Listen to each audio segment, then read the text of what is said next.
Bonsoir mes bien-aimés. Nous sommes aujourd'hui le dimanche 10 avril 2022. C'est par la bonté, c'est par la gloire et c'est par la grâce du Seigneur que je suis toujours comptée parmi les personnes vivantes en ce jour, et c'est par la bonté de Dieu que je peux faire cette vidéo. Je remercie le Seigneur pour toutes les personnes qui sont encore vivantes et connectées en ce jour. Je remercie le Seigneur pour toi qui m'écoutes partout là où vous vous trouvez. Que la gloire, que l'honneur reviennent à Jésus-Christ, notre Seigneur et notre Dieu. Bonsoir à Sylvia, à Siak, Sif, enfant de Dieu. Bonsoir à Edith, soyez richement bénis dans le puissant et précieux nom de Jésus. Je vois Ruth Tekchi qui est là. Soyez tous bénis. Nikita, ma sœur bien-aimée. Noël Diaz, Sefako Mensa, Solange Edimo, Obirita. Bonjour, bonsoir. Mimbalamon à toute ma famille de la RCA. Véro PV, Cassandra Monard, Marthe Gallet, soyez bénis ma famille dans le Seigneur. Jotati, fidèle au poste, je sais pas si ma sœur Rayon du Soleil n'est pas là. Je crois qu'elle n'est pas là, parce qu'elle, quand elle est là, elle répond très vite. Soyez bénis ma famille. Alors, sous recommandation du Seigneur, je te laisse 2 minutes. Nous allons inviter des frères et des sœurs partout dans le monde, tous ceux qui nous écoutent, afin que le Seigneur puisse aussi les bénir. Voilà, donc j'essaye de me connecter aussi sur un autre poste. Bonsoir à Madly Désirée, c'est ce que je pensais. Voilà, quand je parlais de Rayon du Soleil, je pensais aussi à toi, Madly Désirée. Sois bénie, ma sœur bien-aimée, sois bénie. Sois bénie, soyez tous bénis. Alors, j'ai un petit problème de Suzanne Monin. Bonsoir, servante de Dieu. Bonsoir aussi à toi, Suzanne Monin. Alors, je me connecte rapidement sur un autre poste. Brigitte Kimpalou. Alors, j'essaie de me connecter sur un autre poste. Sidonie Kwasi. Afin de partager, d'inviter d'autres personnes. C'est un peu long. Merci à toutes les personnes, qui sont connectées. Nous allons inviter nos bien-aimés aussi. Romanos Barro, Monsareke Keita. Depuis la Floride aux USA. Ladies and gentlemen, good afternoon. Soyez bénis ma famille dans le Seigneur. Cette vidéo n'est pas triste, s'il vous plaît. Il n'y a pas de pleurs ici. Mathurin de Jésus, il n'y a pas de pleurs. Il n'y a que de la joie, il n'y a que des cœurs, il n'y a que des pouces bleus ici. Je n'ai même pas encore commencé de parler. Pourquoi est-ce que les gens disent que c'est triste? Qu'est-ce qui est triste ici? Est-ce que j'ai un visage triste, moi? Est-ce que j'ai un visage triste? J'ai des problèmes comme toi. Mais Jésus-Christ me donne la force de surmonter tous ces problèmes-là. Alors, j'ai un problème avec mon autre poste de réception. Je sais pas pourquoi ça marche pas. Bon, c'est pas grave. C'est pas grave. Je sais vraiment pas pourquoi ça marche pas. Je voulais profiter de partager pendant que nous sommes en direct, afin d'inviter toutes les personnes qui nous sont chères, afin de partager, afin de profiter aussi de ce direct, de faire profiter les autres de ce direct. Je ne sais vraiment pas pourquoi j'ai des soucis ici. Bon, c'est pas grave. Comment va notre fils qui est à l'hôpital? Ça va très bien par la grâce de Jésus-Christ. Ça va bien. Je suis toujours là. Il n'y a rien à signaler de négatif. Tout va bien. par la gloire et par la grâce de Jésus-Christ, notre Seigneur et notre Dieu. Moi, j'ai la foi en Jésus. Moi, j'ai la foi que même quand les médecins ont donné un diagnostic, moi, je me fie à ce que la parole de Dieu nous dit. La parole de Dieu nous dit, ils nous feront la guerre, mais ils ne nous vaincront pas. Donc, je suis consciente que la bataille est réelle, mais la victoire est certaine. La Bible nous dit, il y aura des combats. La Bible n'a pas dit qu'il n'y aura pas de combat. D'accord? Aujourd'hui, pendant le culte à l'église, pendant que le pasteur priait, et moi également, j'étais vraiment concentrée dans la prière, j'ai vu une jeune fille vraiment qui était habillée de manière sexy. Et cette dernière, je l'ai vue comment en esprit, elle est quittée à côté de moi et est sortie du culte. Je n'ai rien compris de cette vision pendant le culte. Ça veut dire que cette jeune fille-là, c'est une sorcière. Steve, enfant de Dieu, c'est ça, non, qui a écrit ça? Steve, enfant de Dieu. Ce que tu as vu, ça signifie que cette jeune fille à côté de toi, c'est une sorcière. Voilà. C'est pour ça que nous devons faire attention à nos fréquentations. Il faut que tu t'en souviennes que toutes les personnes qui vont à l'église ne sont pas des enfants de Dieu convertis et nés de nouveau. Il y a des gens qui viennent à l'église pour envoûter les autres. Il y a des gens qui viennent à l'église pour voler les bénédictions des autres. Donc, nous devons faire extrêmement attention. On ne doit pas s'allier d'amitié avec tout le monde et n'importe qui, même si ce sont des gens qui vont à l'église. Pareil pour toutes les personnes qui cherchent des âmes sœurs. Tu es un homme, tu es une femme, tu cherches un compagnon, une compagne, une femme, un mari à l'église. Il faut que tu saches que toutes les femmes à l'église ne sont pas des chrétiennes. Il y a des femmes sorcières à l'église. Alors, plusieurs me poseront la question, comment un sorcier peut entrer dans l'église? Un sorcier peut entrer dans l'église. Le problème, c'est qu'il arrive à supporter l'église, il laisse sa sorcellerie à l'extérieur. Pour que sa sorcellerie ne soit pas détruite, le sorcier ou la sorcière laisse sa sorcellerie à l'intérieur, entre dans l'église afin de tenter les fidèles. Il vient d'abord jauger l'atmosphère. Et s'il trouve une porte d'ouverture, parce qu'il y a des gens qui vont à l'église, ce sont des grands pécheurs. D'accord? Donc, s'il trouve une porte d'ouverture, il peut aller prendre sa sorcellerie pour venir envoûter les gens. Je ne sais pas pourquoi on signale que cette vidéo est triste. Il n'y a pas de pleurs ici. Alors, ce que je vais vous dire ce soir, comme c'est écrit dans le titre,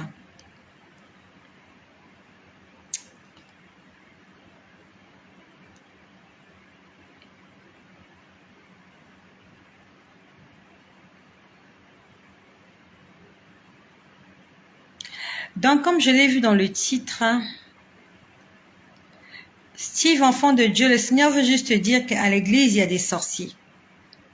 À l'église, il y a des sorciers et il y a des sorcières. Donc, je suis en train d'envoyer un message à toutes les personnes qui aimeraient se marier.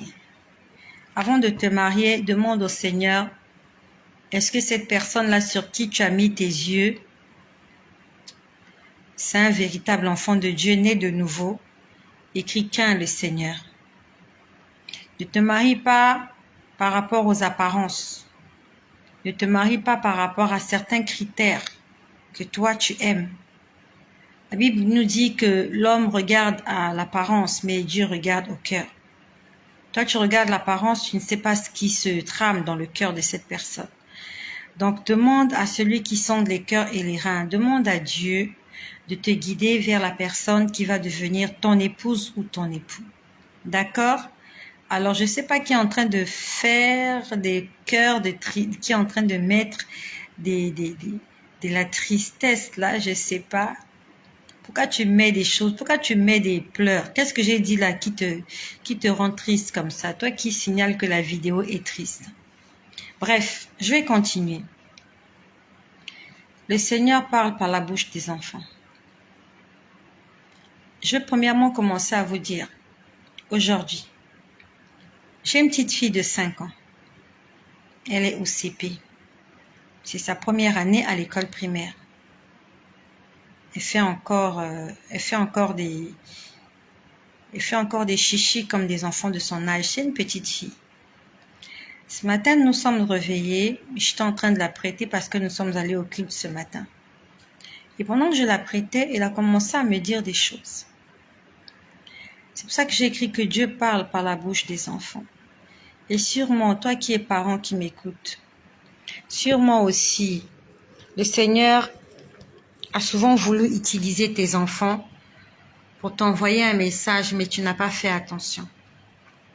Ce matin, j'étais en train de lui faire des tresses, vite fait, avant d'aller à l'église. Elle a commencé à me dire, « Maman, j'ai vu le château de Jésus. » Je lui ai dit, « Comment tu as vu le château de Jésus ?» Elle me dit, « Oui, Jésus a un château. » Je lui ai dit, « Ah bon? Comment tu sais qu'il a un château ?» Elle dit, « J'ai vu son château. » Jésus était dans le château et il y avait des gens qui étaient dans le château et étaient assis. Et comme avec expérience, je sais que les enfants souvent ils disent tout et n'importe quoi. Je lui ai posé plusieurs questions. Les mêmes questions, je lui ai posé, j'ai retourné les questions pour essayer de savoir si c'était pas un film qu'elle avait vu à la télé ou si elle voulait pas juste me raconter des bêtises. Je me suis rendu compte que Dieu lui a parlé. Je vais te dire ce que ma fille m'a dit ce matin. Elle a dit qu'elle a vu un château. Elle a dit Jésus a un château. Non seulement qu'elle a dit Jésus a un château, elle a dit Jésus vit dans un temple. Un enfant de 5 ans. Elle m'a dit Jésus vit dans un temple. Et dans 1 Corinthiens au chapitre 6 au verset 10, il est écrit Ne savez-vous pas que vous êtes le temple de Dieu et que l'Esprit Saint habite en vous? Elle m'a dit Jésus vit dans un temple et je l'ai vu dans un château. Je lui ai dit, explique-moi donc, qu'est-ce qui s'est passé dans ce château? Elle me dit, il y avait des gens qui étaient assis là autour d'une table. Ces gens-là, Jésus est allé les prendre dans les cimetières. Ce que je te dis, elle me l'a dit ce matin. Elle m'a dit, Jésus est allé prendre des gens dans les cimetières. Comment je sais que c'était les cimetières? Elle ne sait pas qu'on appelle ça cimetière. En fait, lorsqu'on va à l'église, on passe devant des cimetières. Et les tombes sont très visibles. Elle sait qu'il y a des gens qui sont morts, qui sont là. Et, bon, je ne sais pas qui lui a dit, mais elle m'a dit, il y a un endroit là où il y a des croix. Quand on passe là, il faut pas montrer cet endroit-là du doigt. Je comprenais pas. En fait, ce sont ses frères qui lui ont dit qu'il faut pas indexer les cimetières. C'est une vieille coutume. Voilà, et c'est une vieille coutume qui dit qu'il faut pas indexer les cimetières. Bon, moi, je sais pas moi qui lui ai dit ça. Hein. Elle était juste en train de me dire, il y a un endroit. Elle dit, il y a un endroit. Quand on va à l'église, il y a un endroit où il y a la croix. Bon, moi, j'ai cru qu'elle parlait d'une église. Après, elle me dit, là où il y a la croix, elle dit, l'endroit là, on montre pas ça du doigt. Je me suis dit, mais c'est quoi cet endroit? C'est après qu'elle me dit, là où il y a les gens qui sont morts. Là, c'est là que j'ai compris, elle parlait des cimetières. Donc, elle me dit que Jésus est parti prendre des gens dans les cimetières. Jésus a pris les gens dans les cimetières et les a menés dans son château. C'était des gens qui étaient morts. Je lui dis, mais ils sont morts de quoi? Elle me dit, il y a un qui est mort dans son lit. Il y a qu'un qui est mort. En fait, honnêtement, ça m'a dépassée. Parce qu'elle en parlait comme si, vraiment, elle savait ce qu'elle disait. Elle dit, il y a un qui est mort dans son jardin. Elle dit, il y a un qui est mort dans son salon. Il y a un qui est mort dans son lit. Bon, quand elle dit son lit, est-ce qu'il est mort dans son sommeil ou est-ce qu'il est mort à l'hôpital? Mais elle connaissait exactement de quoi étaient morts ces gens. Et elle dit, Jésus est parti les prendre dans les cimetières, il les a réveillés et il les a menés au ciel dans son château. Après, elle me dit,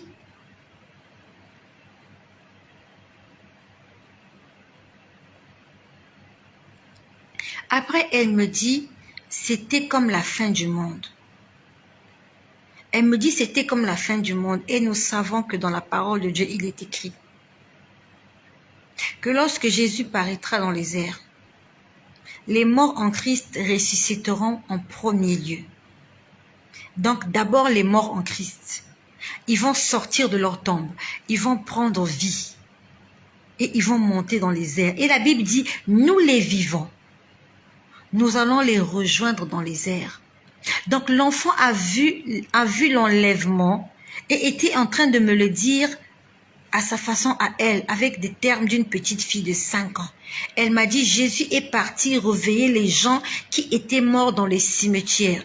Je lui ai dit, mais ces gens-là étaient morts de quoi? Elle a commencé à me citer. Non, il y a un qui est mort dans son jardin. Il y a l'autre qui était mort dans sa maison. Il y a l'autre qui était mort sur son lit. J'étais étonnée. Je me suis dit, mais comment elle sait tout ça? Et après, elle me dit, j'ai vu 2 petites filles. Elle me dit, j'ai vu 2 petites filles.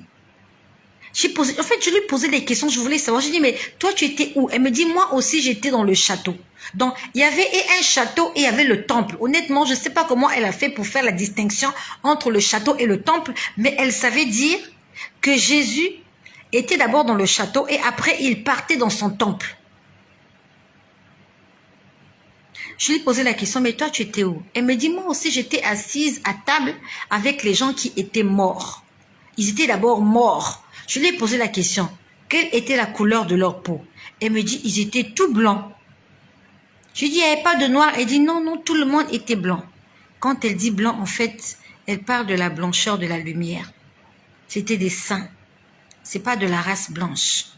Elle me dit, ils étaient tous habillés, ils étaient tous blancs. Je dis, et toi, tu étais où? Elle dit, moi aussi, j'étais assise à table. Après, j'ai dit, mais qu'est-ce que Jésus a dit? Elle m'a dit, il a dit beaucoup de choses. J'ai dit, mais qu'est-ce qu'il a dit? Elle m'a dit, il a dit beaucoup de choses. J'ai dit, bon, ok, dis-moi ce dont tu te rappelles. Elle m'a dit, Jésus a dit que quand vous êtes en danger, il faut m'appeler, je vais venir combattre pour vous. Après, elle dit, Jésus a dit, je suis le Créateur. Une petite fille de 5 ans. Elle me dit, Jésus a dit, je suis le Créateur. Après, honnêtement, elle me dit, il a dit beaucoup de choses. Donc, en fait, je pouvais juste comprendre que elle a oublié. Donc, Jésus a tellement parlé, elle a oublié. Et je lui ai posé la question, comment était Jésus? Il ressemblait à quoi? Elle dit, il ressemblait à comme je le vois dans les livres, parce que ça fait pas longtemps, je lui ai acheté une Bible des petits enfants avec avec des figurines, avec des dessins, vous voyez, pour les intéresser. La Bible pour enfants, il y a des dessins et tout ça. Elle dit, il ressemblait au Jésus qui est dans les livres, voilà. En fait, voilà, c'est un enfant, hein. Après, je dis, mais comment il était habillé? Elle me dit, il était habillé en rouge blanc. Écoutez-moi ça. Il était habillé en rouge blanc. J'ai laissé passer. Je suis revenue. En fait, je voulais comprendre si ce qu'elle me disait était vrai. Donc, je l'ai laissé parler. Après, je suis revenue. Je lui ai posé la question. Jésus était où? Elle me dit, Jésus était assis quelque part sur une grande chaise. Et il était en train de parler aux gens qui étaient morts, qui étaient d'abord dans les cimetières. Il est parti les révéler dans les cimetières et après les amener dans son château. J'ai dit, ok. Pour la deuxième fois, je lui pose la question. Jésus était habillé comment? Elle me dit, il était en rouge blanc. J'ai dit, l'habit là était comment? C'était un pantalon. Je n'ai pas parlé de robe. Hein. J'ai dit, c'était un pantalon ou c'était une veste? Elle m'a dit, il avait porté une robe. J'ai dit, la robe était comment? Elle me dit rouge blanc. J'ai dit, oui, le rouge était où? Le blanc était où? Elle dit, le rouge est passé comme ça. Elle me dit, il avait quelque chose de rouge comme ça qui passait comme ça et la robe était blanche. Je lui ai posé la question, il avait des chaussures ou pas? Elle dit, non, il était nu-pied. J'ai dit, ok, explique-moi encore, qu'est-ce qu'il a dit? En fait, elle avait du mal à se rappeler parce qu'elle me dit, il a beaucoup parlé. Il a beaucoup parlé. Il a beaucoup parlé. Après, je dis, explique-moi, qu'est-ce qui s'est passé? Donc, au fur et à mesure que je lui posais la question, c'est comme si elle était en train de se rappeler. Elle me dit, on était assis là, on était autour d'une table. En fait, elle m'a dit, ils étaient à table. Ils étaient assis sur des chaises. Je lui ai posé la question. Les chaises étaient de quelle couleur? Elle me dit, les chaises étaient rouges. Donc, les gens étaient assis sur des chaises rouges. Je lui ai posé la question. Vous étiez au nombre de combien? Elle m'a dit, on était 22. Je dis, mais comment tu sais que vous étiez 22? Elle me dit, non, on était 22. Elle me dit juste qu'on était 22. Je dis, mais tu as compté les gens ou pas? Elle me dit, on était juste 22. Je ne sais pas comment elle a su qu'ils étaient au nombre de 22. Je dis, ok, après qu'est-ce qui s'est passé? Elle me dit, il y a deux petites filles qui sont venues, qui sont entrées dans le château. Je dis, ces petites filles-là, elles sont comment? Elles sont plus grandes que toi ou elles sont plus petites que toi? Elle me dit, elles sont comme moi. Donc à peu près 4-5 ans. Je dis, mais les petites filles-là venaient d'où? Il me dit, écoutez-moi bien-aimé, écoute-moi bien, s'il te plaît. Cette partie est très triste, ce que je vais te dire. C'est ma fille qui me l'a dit ce matin. Elle venait de prendre son bain. Je l'avais mise debout sur les toilettes. J'avais rabattu le couvercle des toilettes. Je l'ai mise debout. J'étais en train rapidement de lui faire les cheveux pour qu'elle soit propre. Et pendant que je lui faisais les cheveux, elle était en train de me parler. Le Seigneur aimerait envoyer un message à quelqu'un. Je lui ai parlé de ces deux petites filles. Quand elle m'a parlé de ces deux petites filles, j'ai eu mal au cœur. Parce qu'un enfant de son âge ne peut pas imaginer ce genre de choses. Elle m'a dit, il y a deux petites filles qui sont entrées dans le château. J'ai dit, mais ces petites filles-là venaient d'où? Elle me dit, ces filles-là venaient, elles étaient sur terre. J'ai dit, mais qu'est-ce qui s'est passé? Elle me dit, ces deux petites filles-là étaient mortes. Et quand elles sont entrées, elles ont dit à Jésus, on a perdu notre mère. On a perdu notre mère. Elles étaient en train de chercher leur mère. Elles disaient à Jésus, on a perdu notre mère. J'ai dit, mais comment étaient habillées les petites filles? Elle m'a dit, elles étaient habillées comme moi. J'ai dit, mais toi, tu étais habillée comment? Elle me dit, j'avais une robe de princesse. J'ai dit, et les petites filles avaient porté quoi? Elle me dit, elles avaient des robes de princesse. J'ai dit, mais qu'est-ce qui est arrivé à leur mère? Elle me dit, non. Elles ont juste dit que elles ont perdu leur mère. J'ai dit, mais comment elles ont perdu leur mère? Qu'est-ce qui s'est passé? Elle me dit, c'était la faute de leur père. J'aimerais envoyer un message à quelqu'un. Quand l'enfant m'a dit que ces deux petites filles-là ont dit qu'elles ont perdu leur mère, j'ai eu comme une connaissance intérieurement. C'était suite à un avortement. Je ne sais pas comment je peux te dire que je l'ai compris, mais je l'ai compris comme ça. L'Esprit de Dieu était en train de me dire, ces deux petites filles qui étaient décédées, leur mère avait avorté d'elles. Et leur mère était morte. Morte par suite d'une interruption volontaire de grossesse. En français, IVG. En termes vulgaires, curettage. En termes vulgaires, avortement. Elle m'a dit que c'était la faute de leur père. J'ai dit, mais pourquoi il a dit c'est la faute de leur père? Elle dit, oui, leur père avait de l'argent. Après, je sais pas, le papa a dit que la maman a volé l'argent, quelque chose comme ça. Mais le Saint-Esprit me disait que ces femmes-là avaient avorté. Qu'elles étaient mortes suite à l'avortement. Les enfants, l'âme des esprits, l'âme des enfants, des fœtus, des petites filles, elles sont parties au ciel réclamer leur maman pour dire on a perdu notre maman. Des petites filles qui ne verront jamais le jour. Elles ont été reçues dans le sein d'Abraham. J'ai dit, elles étaient souriantes ou elles étaient joyeuses? Elle me dit, elles étaient tristes. Elle me dit, elles étaient tristes, elles étaient deux. Je lui ai posé la question, c'était des sœurs ou c'était des copines? Elle m'a dit, c'était pas des sœurs. J'aimerais envoyer un message à quelqu'un. Peut-être que cet homme-là t'a demandé d'enlever cette grossesse. Le Seigneur nous parle par la bouche des enfants. Je ne sais pas pourquoi le Seigneur a permis que ça se passe ce matin. Parce que généralement, si ça s'était passé en semaine, elle n'allait pas avoir le temps de m'expliquer. Ça parce qu'en semaine, j'ai pas le temps de discuter avec elle le matin. Comme ça, je suis très pressée en semaine. Et généralement, c'est sa sœur qui s'occupe d'elle le matin. J'envoie un message à un bien-aimé. Parce que non seulement la mère était fautive, mais le père aussi était fautif. Parce qu'elle m'a dit que c'était la faute du papa. Le papa était aussi fautif que la maman. Tout avortement est un crime.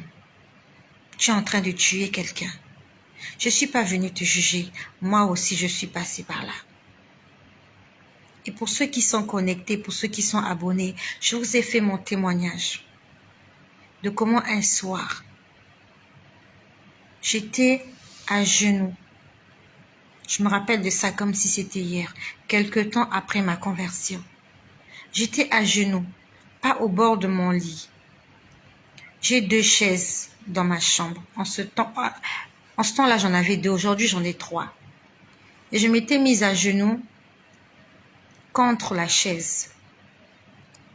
J'étais en train de prier. Il était, je crois, 21h.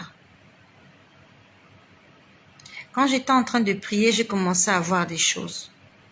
En fait, ce que je voyais, c'était moi. J'ai vu quelqu'un qu'on est venu chercher et qu'on emmenait dans les airs. Moi, je le voyais comme une vision, mais c'était moi que je voyais. Je voyais quelqu'un qu'on a pris par la main et à quelqu'un qui le transportait dans les hauteurs. Je me suis posé la question, mais quelle est cette personne qu'on est en train d'emmener dans les hauteurs? En fait, je sais pas comment je peux expliquer, mais j'étais en train de me voir monter au ciel. J'étais deux. Donc, il y a un de moi, une partie de moi, qui était à genoux dans la chambre, en train de prier. Et il y a un autre moi qu'on était venu chercher. Il y avait quelqu'un qui était venu. Quelqu'un qui pouvait voler dans les airs. Qui est venu prendre une partie de moi et m'emmener. Et je voyais quelqu'un monter comme ça. Je ne savais pas que c'était moi. C'est difficile à expliquer. C'est difficile à croire ce que je dis. Mais ce que je te dis, c'est la vérité. Je ne suis pas venue te juger. Je suis venue te faire mon témoignage. Cette chaîne, c'est la chaîne de mon témoignage. Je ne viens pas juger les gens. Ici, je viens faire mon témoignage et je viens répéter tout ce que le Seigneur me demande de dire. Donc ce jour-là, je voyais quelqu'un monter au ciel et je ne savais pas que c'était moi qui montais au ciel. C'est vraiment quelque chose de difficile à expliquer. C'est très difficile à expliquer. Après, je vois des ruelles, des petites pistes, je vois des gens marcher, je vois des gens habillés en blanc. En fait, je ne comprenais pas ce qui se passait. J'ai vu de l'eau couler comme une rivière. J'ai vu des fleurs. J'ai vu de la verdure. Et dans cet endroit, les gens marchaient tellement paisiblement. Les gens marchaient calmement. Personne n'était pressé. C'était Hakuna Matata. J'étais là à genoux, en train de prier. Et en même temps, j'étais quelque part en train d'admirer une ville.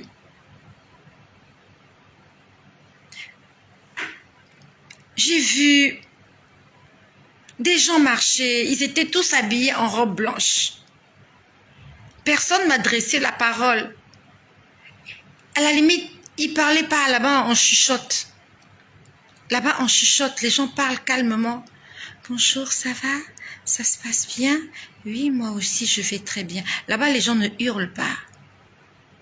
Les gens ne courent pas comme sur Terre. Les gens courent pour prendre le bus, d'autres courent pour aller faire ceci, d'autres courent pour prendre le métro. Là-bas, les gens ne courent pas.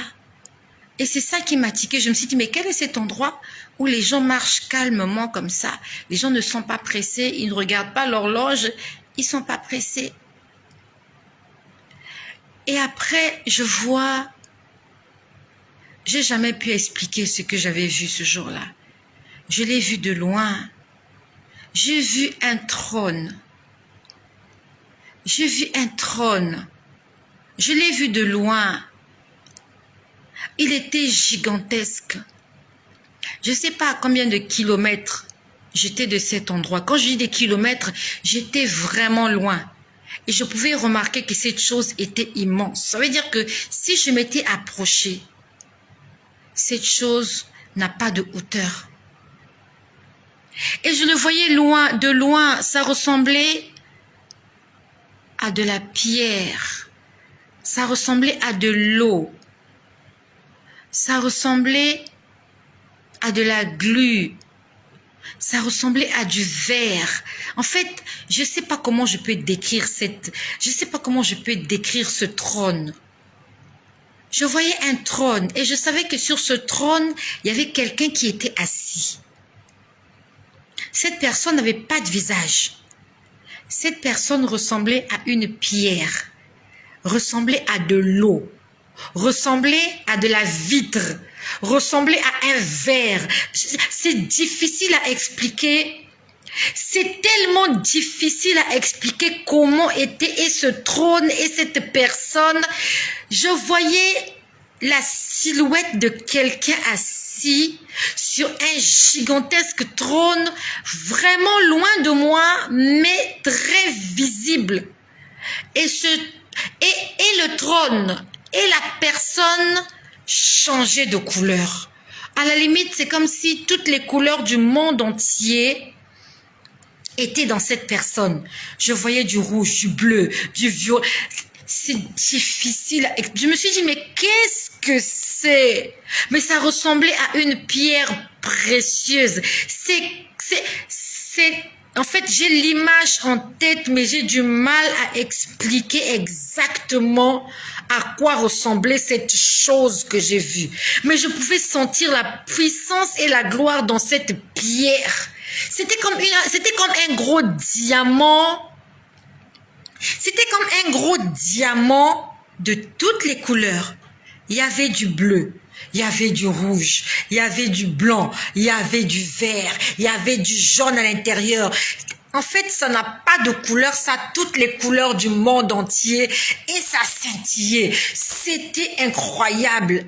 Je me suis dit, mon Dieu, j'ai juste besoin de couper juste une petite partie de cette pierre-là pour être la femme la plus riche du monde. En fait, moi, c'est à ça que je pensais. Je me suis dit, en fait, quand j'ai vu, je me suis dit, mais il y a la richesse dans cette personne.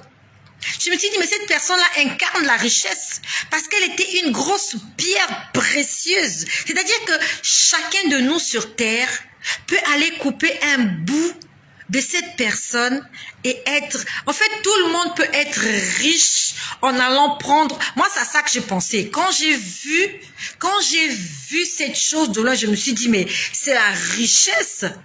J'ai dit, qu'on me donne juste un petit bout de son orteil. Moi, je pensais à son orteil parce qu'honnêtement, la chose était tellement gigantesque. Je me suis dit, je pourrais pas monter jusqu'au sommet. Moi, je pourrais atteindre ses orteils. Je vais juste couper un bout de quelque chose pour être riche. C'est quelque chose, je sais pas comment je peux m'expliquer. Et derrière ce trône, je sais même pas comment décrire ce qu'il y avait derrière ce trône-là. C'est quelque chose qui n'existe pas sur Terre. Ce que j'ai vu, ça n'existe pas sur Terre. C'est vrai, j'ai pas fait le tour du monde. Mais on connaît que sur Terre, il y a des voitures, il y a des bâtiments, il y a des vêtements, il y a des hommes et des femmes beaux, grands. Ce que j'ai vu, un être humain ne peut pas faire ça. Un être humain peut faire une statuette, oui, mais faire ressortir toutes ces couleurs. En fait, c'était... Ça n'a pas de nom. C'était simplement grandiose. C'était incroyable. Et je le voyais de loin. Je le voyais de loin. Je me suis dit, oh mon Dieu, mais la richesse, c'est ici qu'on trouve la richesse. Je me suis dit, mais je souffre sur terre pour rien. J'ai juste besoin de couper un petit bout de ce trône-là pour être la femme la plus riche du monde. Et intérieurement, je pouvais comprendre qu'il y a assez de richesse pour chaque individu sur la terre dans cette personne-là. J'ai pas vu le visage de la personne. Je sais pas à quoi il ressemblait. J'ai pas vu des traits, j'ai pas vu des yeux. J'ai vu une silhouette assise sur un trône, les mains posées sur les accoudoirs du trône, et la personne brillait, scintillait comme une pierre, comme de l'eau, comme de la glu, comme de la glace, comme un verre, comme... C'est incroyable. Et la spécificité, c'était les lumières. Je voyais en lui, toutes les lumières du monde entier étaient en lui. Je voyais du jaune. En fait, les lumières, les couleurs se mélangeaient. Je ne sais pas comment je peux expliquer ça. Vous voyez les couleurs se mouvoir. Le rouge se mélangeait au jaune, mais ça ne fait pas de l'orange. En fait, les couleurs étaient en train de... C'est difficile à expliquer. Puis, je me retrouve quelque part. Ce que je dis, beaucoup de gens vont me juger. Beaucoup de gens ne vont pas croire à ce que je dis. Mais j'aimerais te dire que c'est toutes ces expériences qui ont transformé ma vie. De toute ma vie. Je suis née en août 1978. Aujourd'hui, j'ai plus de 40 ans. Du haut de ma quarantaine d'années, je n'avais jamais imaginé que je pouvais voir, vivre, entendre, sentir ce que je vis avec Jésus-Christ. C'est pour ça que je n'aurai jamais honte de le dire et je ne le dirai jamais assez.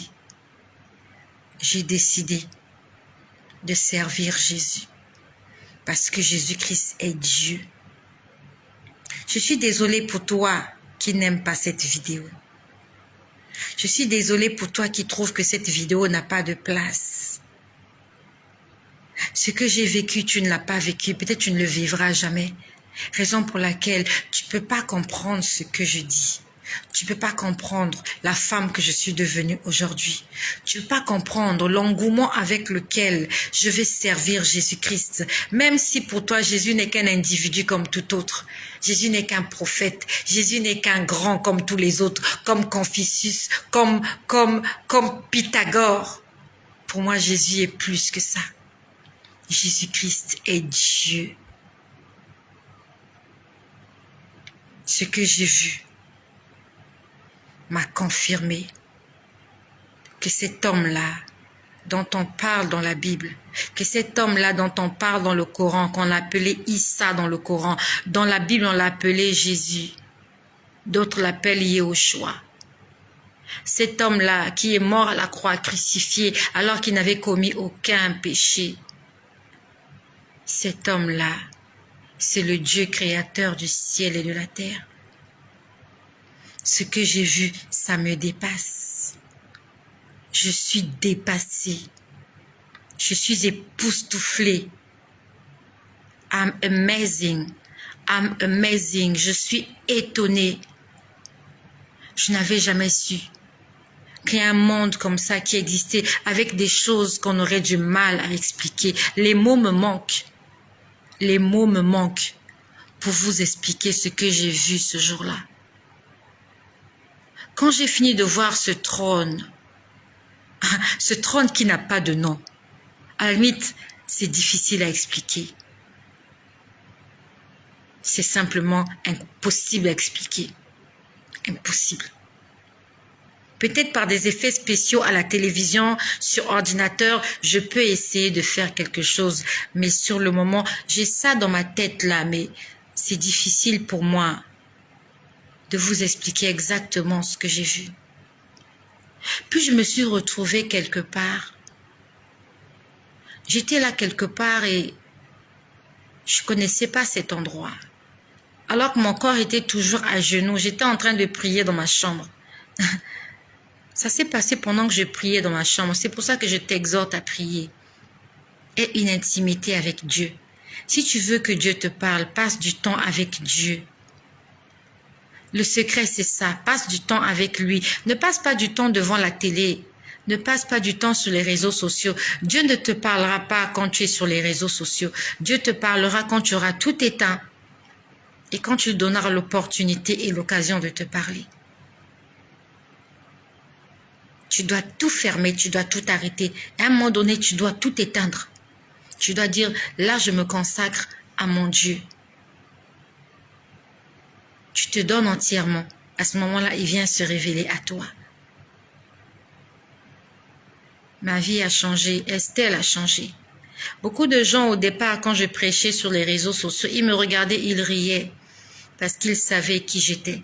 Beaucoup de gens n'avaient pas imaginé que je pouvais tenir le coup pendant 2 ans, venir ici tous les jours. Beaucoup de gens avaient parié, oh, elle va se fatiguer. Ça fait 2 ans que je parle sans arrêt, matin, midi, soir. Et si c'est pas matin, midi, soir, je viens matin, soir. Et si c'est pas matin, soir, je viens à midi. Si c'est pas à midi, je viens le soir. Et ça fait 2 ans que ça dure. Les messages, les révélations différentes les unes des autres. Parce que notre Dieu n'est pas le Dieu de la monotonie. Dieu est Dieu. Va écouter mes vidéos, tu verras que ce ne sont pas les mêmes choses. Quand tu suis les séries, ça ressemble aux mêmes choses. Cette série ressemble à l'autre. Avec Jésus, les choses ne se ressemblent pas. Ça fait 2 ans que ça dure. Nous sommes à la 2e année. J'ai plus de 1000 vidéos, pour ne même pas dire 2000. Parce qu'au départ, il y a arrivé des moments où je faisais 5 vidéos par jour. Tellement le Seigneur parlait. C'est pas que le Seigneur ne parle plus, non. Le problème, c'est le temps. Je suis une mère. Là, il a fallu que je couche les enfants, que je les envoie au lit, que je hurle pour que je vienne faire cette vidéo. Jésus-Christ est le Dieu créateur du ciel et de la terre. Je suis désolée pour ceux qui ne croient pas ça. Je suis désolée pour ceux qui ne croient pas que Dieu peut prendre une apparence humaine et venir sur terre. Ceux qui ne croient pas en ça, c'est parce que leur Dieu n'est pas tout-puissant. Quelqu'un qui est tout-puissant, c'est quelqu'un qui peut tout faire. Il fait ce qui lui plaît. Dieu fait ce qui lui plaît. Il n'a pas besoin de ton autorisation. Il n'a pas besoin que tu crois en cela. Il n'a pas besoin que tu t'imagines qu'il peut le faire. Dieu fait ce qu'il veut. Si Dieu veut se transformer en un animal, il va le faire. Si Dieu veut prendre l'apparence d'une femme, Dieu va le faire. Si Dieu veut prendre l'apparence d'une tasse de café, Dieu va le faire. Ça ne se passe pas seulement chez les barbapapas. Il n'y a pas que les barbapapas qui peuvent prendre l'apparence qu'ils veulent. Dieu est le véritable barbapapa par excellence. Il prend la forme qu'il veut. Il prend la couleur qu'il veut. Il prend la nature qu'il veut. S'il veut être de l'eau, il est de l'eau. S'il veut être du feu, il est du feu. S'il veut être d'un nuage, il devient nuage. S'il veut être une vapeur, il devient vapeur. S'il veut être invisible, il devient invisible. Ça, c'est le Dieu que je prie. Le Dieu tout-puissant qui fait ce qu'il veut. Le problème est que toi, ton Dieu n'est pas tout-puissant. C'est pour ça qu'il ne peut pas faire tout ce qu'il veut. Moi, mon Dieu, il est tout-puissant. S'il veut devenir un homme, venir dans le ventre d'une femme, il va le faire. S'il veut aller dans les profondeurs des abîmes, prêcher l'évangile, Jésus peut le faire. S'il veut entrer dans la mer, te montrer ce qui se passe dans la mer, Jésus peut le faire. S'il peut te transporter dans une réunion satanique pour que tu ailles écouter les plans du diable, Jésus peut le faire et Jésus le fait. Et c'est celui-là que moi je prie. Il fait ce qu'il veut. Il n'a pas besoin de l'autorisation, de l'approbation d'un homme. Il n'a pas besoin de la compréhension d'un homme. Il n'a pas besoin qu'un homme s'imagine si c'est possible ou pas. Dieu fait ce qu'il veut. S'il a envie de venir habiter dans le corps d'un être humain, il le fait parce qu'il est Dieu.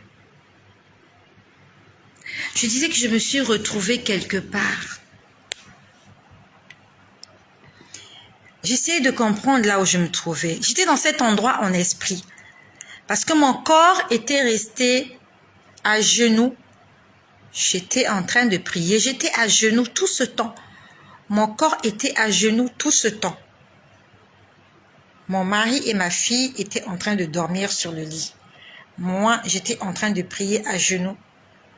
J'étais appuyée sur la chaise, mais mon esprit était parti. J'aimerais te dire que tu peux même mourir en présence des gens. Les gens seront incapables de te réveiller. La mort ne choisit pas là où elle doit frapper. Il y avait des gens qui étaient allongés, couchés à côté de moi en train de dormir. Ils ne savaient pas que mon esprit était déjà parti. J'étais loin, j'étais plus sur terre.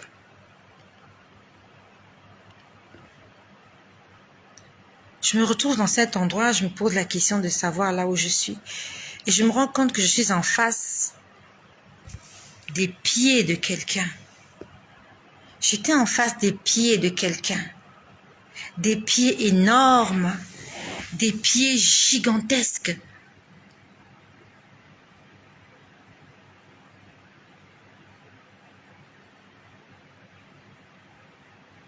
Je me pose la question, mais qui peut avoir des pieds aussi gros?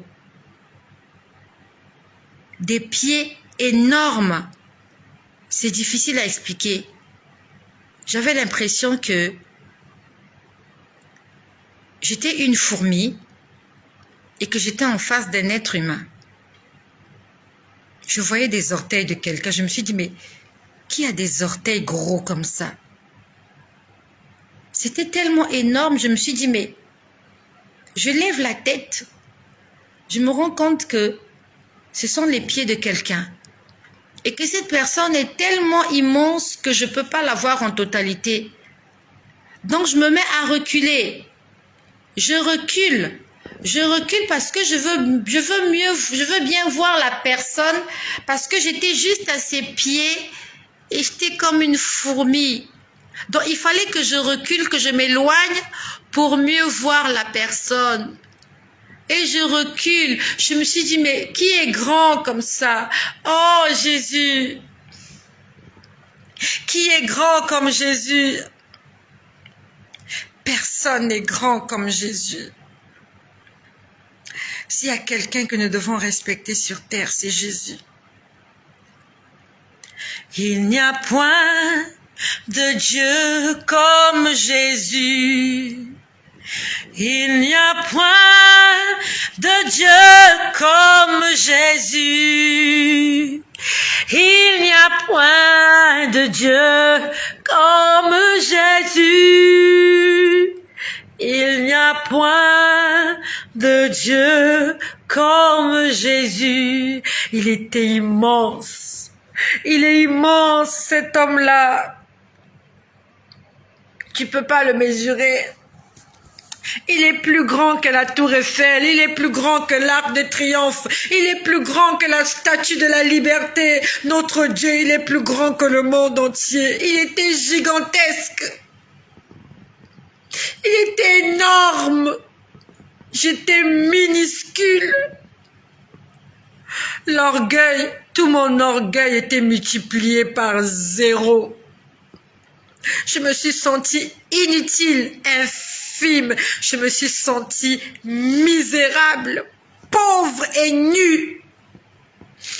Ma sœur, mets ton orgueil de côté. Le beau visage que tu as là, c'est Dieu qui te l'a donné. Si tu es une belle femme et que les hommes te convoitent dans la rue, des hommes te font la cour, tu te fais de l'argent, du pognon avec ton corps, avec ton visage. Il faut que tu saches que c'est Dieu qui t'a donné ce beau corps. Tu l'as pas mérité. Utilise ton corps, utilise ton visage pour la gloire de Jésus. Pour la gloire de Jésus. Ce corps ne t'appartient pas. Ce corps est le temple du Saint-Esprit et Dieu veut se servir de ton corps pour attirer à lui plusieurs personnes qui sont égarées. Tous les hommes qui te font la cour, c'est pour que tu leur parles de Jésus, pas pour que tu couches avec eux, pas pour que tu commettes l'adultère, l'impudicité, la fornication, mais pour que tu les amènes à l'église, que tu les amènes à Jésus. J'étais misérable. J'étais en face de ses orteils. J'étais en face de ses orteils et même ses orteils étaient plus grands que moi. Je reculais, je voulais voir qui était cette personne qui était là. Je me rends compte qu'il avait des sandales, il avait des sandales dorées. Je pouvais voir un fil passer sur ses orteils, quelque chose de doré. J'ai compris que c'était la personne avait des sandales, la personne avait porté une robe. Je voyais sa robe traîner par terre et laisser une partie de ses orteils à découvert et ses sandales. Il n'avait pas de chaussures, il avait des sandales. Je recule. Je dis, mais cette personne a porté une robe. Je recule. Je me dis, mais la personne a une ceinture autour de la taille. Je recule, je vois ici, il avait quelque chose. Il avait quelque chose sur son cou là. Comme les pharaons. T'as vu les pharaons, comment ils s'habillent? Ils mettaient des choses sur leur cou là. Lui, c'était en or ici là, avec des pierres. Il y avait des pierres bleues, il y avait du rouge, il y avait du jaune, avec une ceinture d'or sur la taille. Je recule, je veux mieux le voir.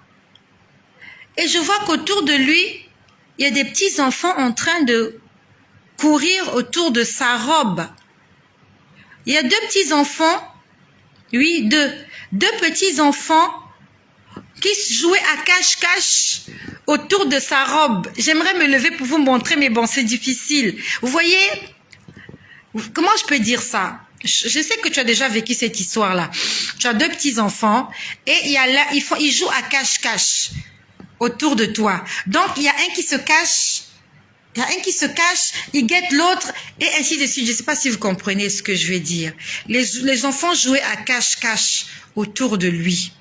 Donc, les enfants se cachaient dans sa robe. Donc, il y a un enfant qui se cache, qui guette l'autre. Et en fait, il tourne, il y a l'autre qui va attraper. Et les enfants étaient en train de jouer comme ça autour de ses pieds. Et j'entendais les enfants jouer. Vous voyez quand les enfants jouent,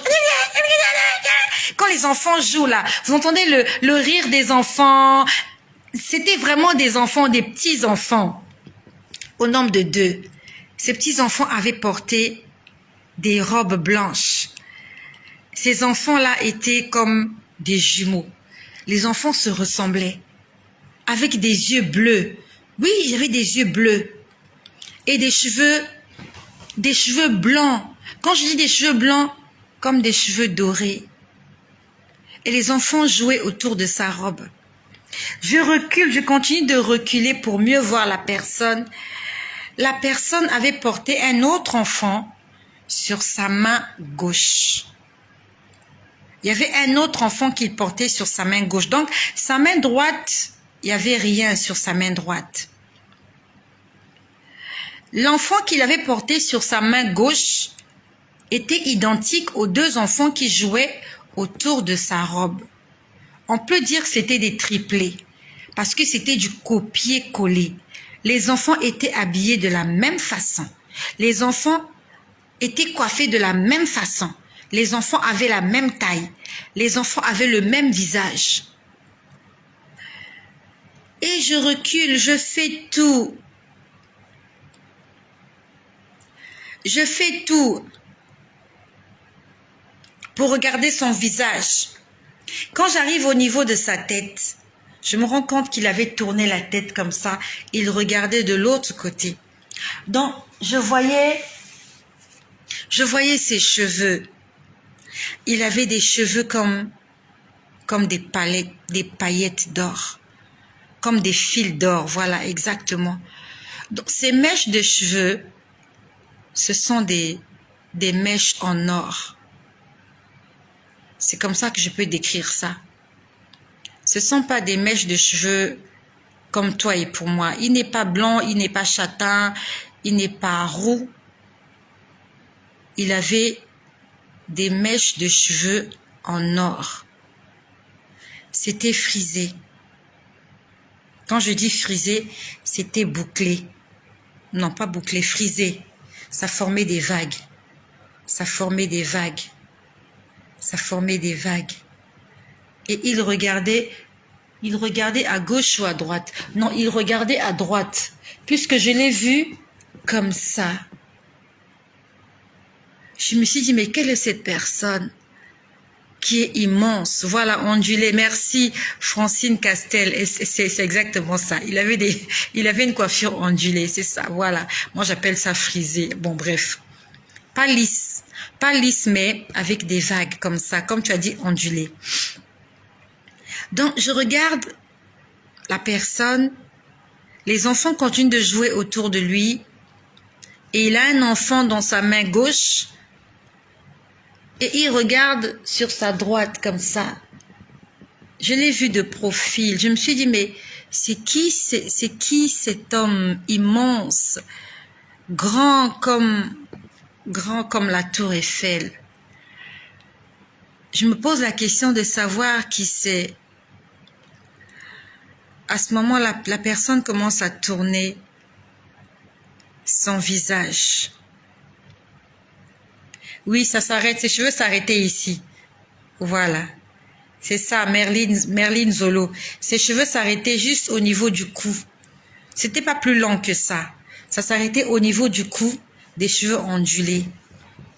Je me pose la question de savoir, mais qui est cette personne? Je n'ai jamais vu quelqu'un d'aussi grand que ça. À ce moment-là, il se met à retourner, il se met à tourner sa tête. Il tournait sa tête lentement. Il a tourné la tête lentement, comme ça. Et il a posé ses yeux sur moi. J'étais en face de lui, j'étais minuscule. J'étais là comme un ver de terre. Il a posé ses yeux sur moi. Et nos yeux se sont regardés. Quand j'ai vu son regard, j'avais l'impression que j'étais dans une bulle d'amour. C'est difficile à expliquer. Je me suis sentie aimée. C'est difficile à expliquer. C'est quelque chose de difficile à expliquer. J'avais l'impression qu'on m'a plongé dans l'amour, que je nageais dans l'amour, que j'étais dans l'amour, A-M-O-U-R. C'est l'impression que j'avais. Je me suis dit, mais comment cette personne peut m'aimer? Je me suis dit, mais comment cette personne peut m'aimer? J'ai dit, mais il me connaît où pour m'aimer comme ça? C'est difficile à expliquer. Ce que je dis, c'est difficile à expliquer. C'est comme quand tu as chaud. Tu dis à quelqu'un, j'ai chaud. La personne ne sent pas la chaleur, mais toi, tu sens la chaleur. C'est ce que je ressentais. Je ne ressentais pas de la chaleur ni de la fraîcheur. Je ressentais l'amour. J'étais envahie dans l'amour. J'étais plongée dans l'amour. Je me suis dit, mais comment cet homme peut m'aimer? Qu'est-ce que j'ai fait pour qu'il m'aime ainsi? Et c'était le visage d'un jeune homme. C'était un jeune homme. Il avait des yeux vert bleu. Quand je dis vert bleu, c'est vert bleu. C'est difficile à expliquer. Il me regardait juste. Il n'a pas parlé. Et quand il m'a regardé, je me suis rendu compte que j'étais à genoux alors que j'étais au départ debout. Je me suis dit, mais comment j'ai fait pour être à genoux? Je me suis retrouvée à genoux en face de cet homme immense. avec des cheveux dorés, avec des sandales aux pieds, avec des enfants qui jouaient autour de lui, avec un regard aimant. Il est l'amour. Jésus est amour. Et j'aimerais te dire que peut-être que tu n'as jamais senti cet amour. Mais Jésus t'aime. Jésus t'aime. Parce qu'il m'a dit que de la même façon que je t'aime, c'est comme ça que j'aime tout le monde. Et c'est la raison pour laquelle je vous demande de vous aimer. Parce que moi, je vous aime tous de la même façon. Il m'a dit, je vous aime tous de la même façon, sans exception. Qui que vous soyez, quoi que vous ayez, où que vous soyez, je vous aime tous de la même façon. C'est pour ça que je veux que vous puissiez vous aimer les uns les autres. Ne vous haïssez pas, parce que moi, je vous aime tel que vous êtes, avec vos péchés, avec vos insuffisances, avec votre désobéissance. Il m'a dit, je vous aime tous de la même façon. Même si vous ne le méritez pas, moi je continue de vous aimer. C'est quelque chose qui est difficile à expliquer. C'est comme si vous dites à une femme en état... Dites à une femme de vous expliquer les douleurs de l'enfantement. C'est difficile à expliquer. C'est très difficile à expliquer.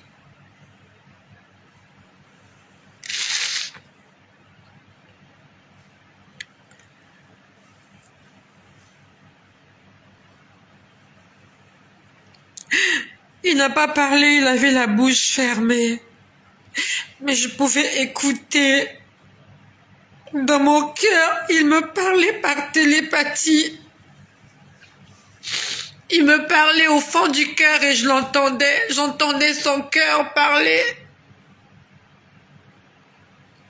Il m'a dit, je t'aime, pas avec la bouche, mais avec son cœur.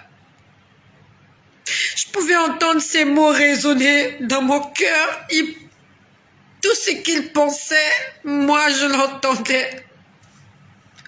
J'entendais les pensées de son cœur.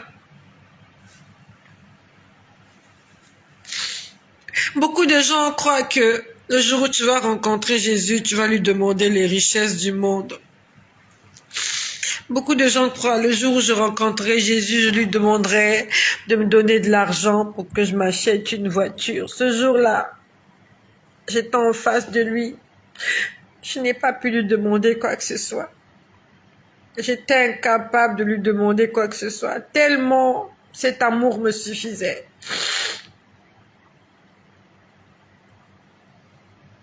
Ça me suffisait. J'étais comblée. C'est tout ce dont j'avais besoin. J'avais juste besoin d'amour. Je n'avais pas besoin d'autre chose. Ton amour me suffit. Tu me suffis. Ton amour me suffit, mon ami. Tu es Emmanuel. Emmanuel, mon ami. Emmanuel, mon ami. Ta présence me suffit. Elle me suffit. Ta présence me suffit, mon ami. Aucune richesse du monde ne pourra te rendre heureux. Tout l'or du monde ne pourra pas te rendre heureux. L'amour de Jésus peut te rendre heureux. Je me suis sentie tellement aimée ce jour-là. C'est difficile à expliquer. J'ai rencontré l'amour. J'ai rencontré celui qu'on appelle amour. Il est l'amour. Il est amour. Jésus-Christ est merveilleux. et j'ai décidé de servir cet homme-là. Beaucoup de gens vont me dire que j'ai fait le mauvais choix. Je me suis peut-être trompée. Oui, peut-être que je me suis trompée. Mais j'assume de m'être trompée. J'assume. Peut-être qu'il m'a trompée, comme tu dis, que ce que j'ai vu, ce sont des hallucinations. J'accepte d'assumer, de m'être trompée ainsi. J'assume mon choix. Je vais vivre pour Jésus. Je vais marcher pour lui. Je vais parler pour lui. Je vais tout faire pour lui. Je sais que ça sera pas facile, c'est pas facile. J'aurai des batailles, j'aurai des combats, j'aurai de l'adversité, j'en suis sûre. Mais il m'a dit qu'il sera toujours avec moi. Il m'a dit qu'il m'accompagnera, qu'il m'assistera, qu'il me conduira, qu'il me gardera, qu'il me protégera et qu'il me délivrera. Et je lui fais confiance. Parce que jusque-là, ça a marché. Jusque-là, ça a marché. Et je continue de lui faire confiance. Et le lendemain de cette expérience, je vais vous dire comment j'ai quitté cet endroit. Je pouvais me sentir aimée et il m'a dit, repars dans le monde et va leur dire ce que tu as vu. Va leur dire que je les aime. Il m'a dit, tu dois repartir. J'étais en face de lui. Je ne sais pas comment j'ai fait pour me retrouver à genoux. La minute d'avant, j'étais debout. La minute d'après, j'étais à genoux. Et il me disait, tu ne resteras pas ici, tu dois repartir. Tu dois repartir parce que j'ai un travail à faire avec toi. Il m'a dit, j'ai un travail à faire avec toi. Va leur dire tout ce que je t'ai montré. Il me disait, je t'envoie comme en mission. Il me dit, va. Et quand il me disait ça, j'avais l'impression qu'on me tirait par l'arrière, par une force. Je ne pouvais pas me retenir. J'étais en train de m'éloigner de lui. Il me disait, va, je te fais confiance, je compte sur toi. Va, tu dois repartir, tu ne vas pas rester ici. C'est comme si on me tirait. J'étais en train de repartir. Et c'est bizarre, je n'ai pas voulu rester. C'est comme si je savais que mon temps n'était pas encore arrivé. Et beaucoup de gens qui disent quand ils sont allés au ciel, le Seigneur leur a demandé de revenir, ils ont pleuré. Moi, ce jour-là, j'ai pas pleuré. Je me sentais tellement aimée.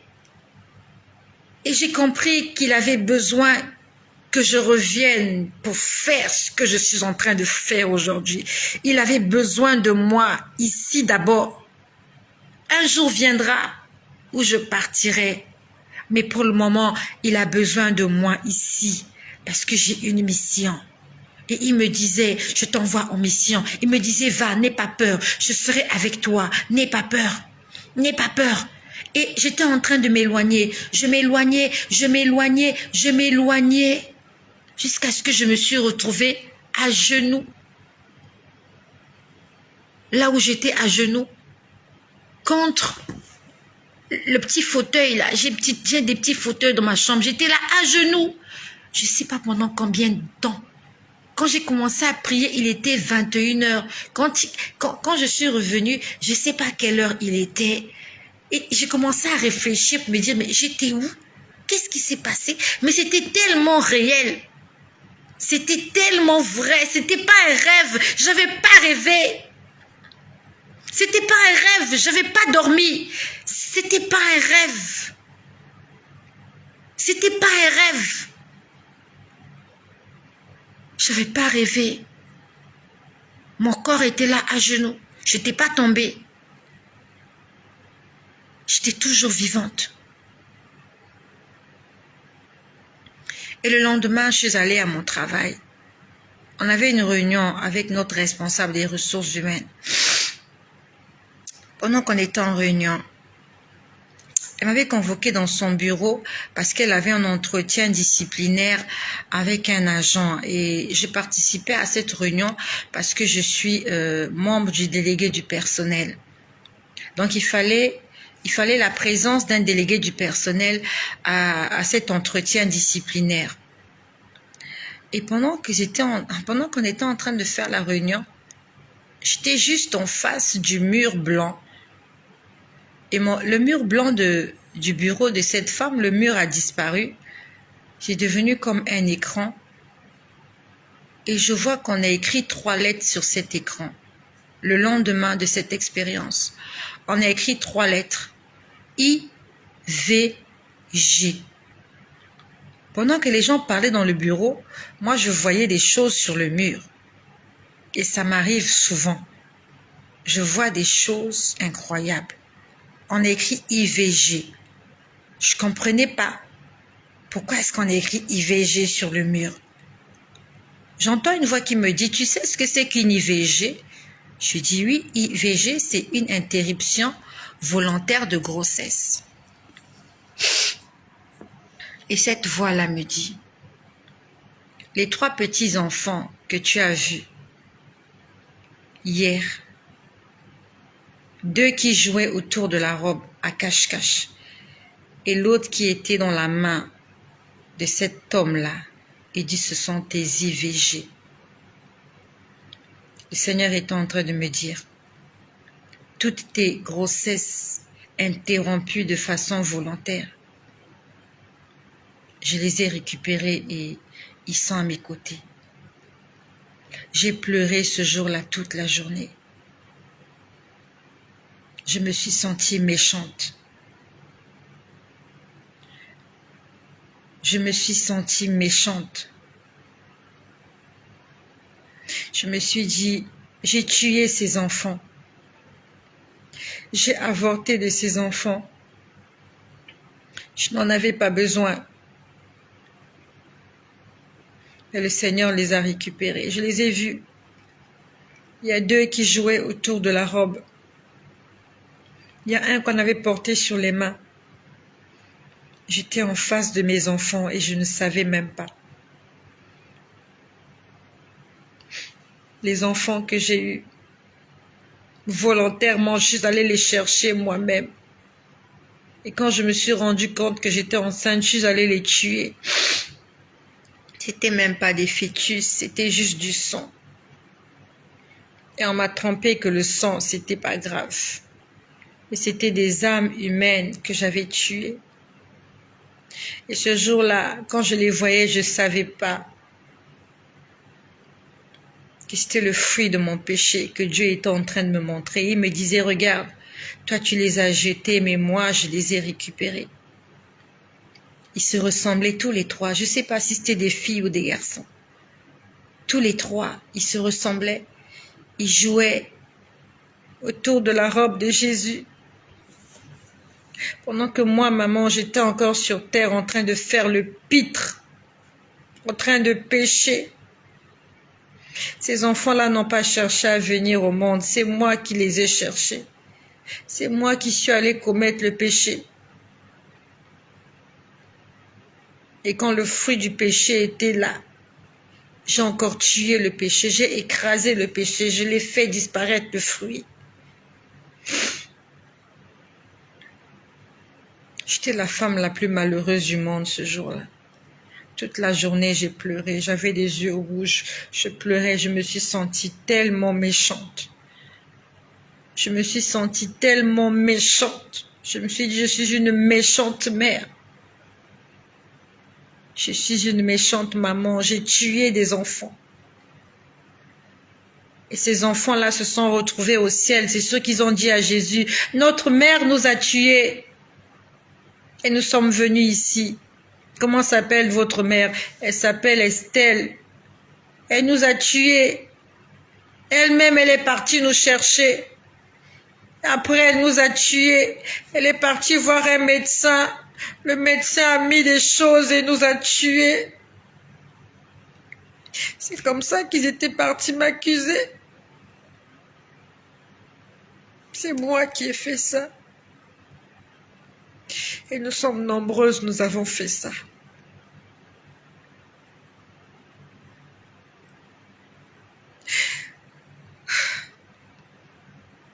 Aujourd'hui, nous disons que Dieu ne nous aime pas.